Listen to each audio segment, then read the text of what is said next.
Okay, I wanted to give a quick tutorial on how to actually use this model. Thank you for those who supported me on the way of making this. It took upwards of 70-ish hours. Um, Sorry it wasn't up sooner. How to use this model is, I guess, it's a normal-ish IK rig, pretty simple to use and understand. There is some custom bones in here though. This bone right here controls um, the torch. And right here, this copies the rotation of this bone here, which is just, I don't know if this is the most optimal way to do it, but it's the way I knew how to do it. For you when you want it holstered properly and so that it like actually stays in the holster.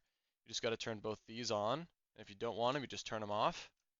And there's another one here, which will just connect it to the hand. It'll just move it to the hands. It'll just become a child of the hand. So it's just parented to the hand now. So when you move it around, it's connected to the hand, and you can turn it off simple like the other ones.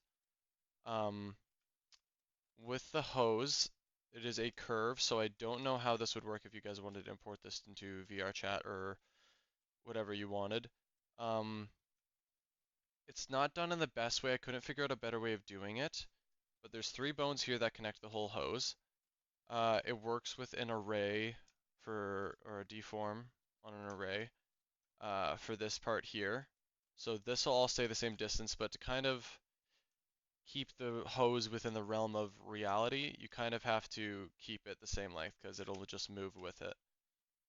Couldn't figure out a better way of doing it, and it does twist like this. I once again couldn't figure out a way to do it properly. I looked everywhere and I couldn't find any tutorials. Maybe if I figure it out, I'll release a version 2. Um, but you will have to twist it manually. This just shows these two things here to show you like where it's going from, like this bone control, it's like it all controls here, goes from the torch to the tank. So if I twist this, if I clear the twist on them, it'll twist this so if it's in an undesirable position, like when it is in the holster, you'll obviously have to mess around with these to make it look proper. But it's all twisted here like a hose shouldn't be. You'll just have to go through and manually do it and manually have to twist it to what it should look like. Sorry, that's just the best way I could figure out how to do it.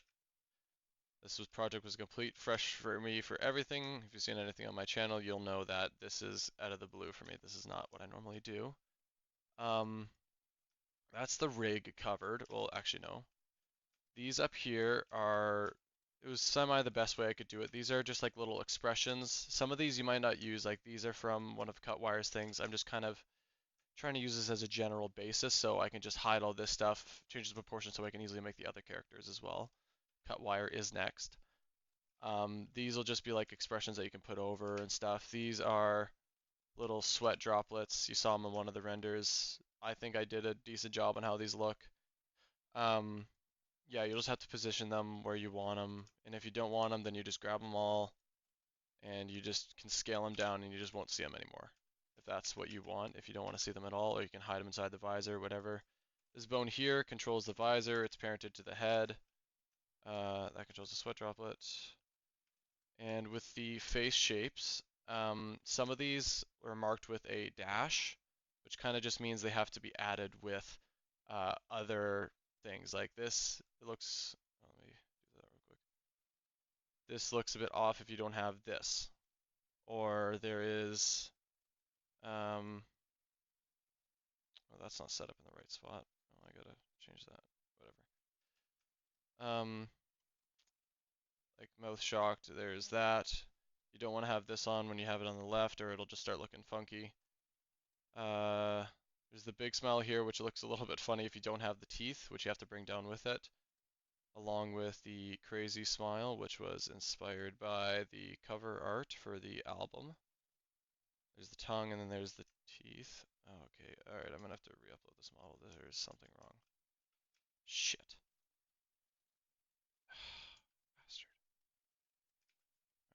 Alright.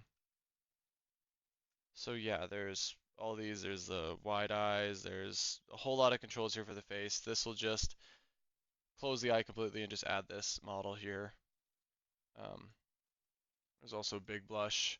I couldn't figure out how to make these blushes look good in the material preview, so it'll just like have to be in rendered mode, which is fine. You'll be in render mode anyways. Yeah, all the face shapes and stuff are here. This is if you'll use it. It's for the mouth and stuff. Why are the teeth messed up? Okay. But yeah, this will control all that. Uh, yeah, so that's the face shapes done. All the texturing and stuff is proper and good. Um, if you're wanting to bring this into other scenes already, you will have to change one setting though. Down in color management in render, you will have to go down and everything here stays the same except for right here. Normally it'd be on this, and you can notice it changes the color. This is, I don't know why Blender does this, but you have to go here and change from AGX to standard. That's how I found is that it worked best for me. That's how I got it to look like actually the color of what it's supposed to be. Um, there's a little bit of modification you can do. I mean, I don't know why you'd be modifying it too much, like color-wise. Most of this stuff is just a bunch of PNG images. They're not horribly optimized, so you might want to just reduce them down to like a 2K texture or something. Because I made this with in mind having it for animation or renders or something. All the subdivisions are still on here, so it makes it easy for you if you want to optimize it, to put it into other games and stuff. Um, yeah, there's the lighter and stuff here, which I'll show that real quick on the rig. Um, this is just, I know it's supposed to be pouchier, but I just thought it'd be cooler if it was a lighter or something. You just shrink down these flames if you don't want them. Same thing with the torch. If you don't want the flame here, you just scale it down to 0, and then just confirm transform or clear transforms to bring it back. Yeah, that's kind of all that really needs to be known, I guess, for the model. It is all just an emission for all the texturing. It's all emissions or an RGB or something. Just because the lighting for Van Ripper's style is very unique, to say the least. So yeah, just very quick. They glow with an emission. You can change the emission strength, but I don't know how it'll affect the textures. Yeah, very quick, dirty, dry. Yeah. There you go. Video done.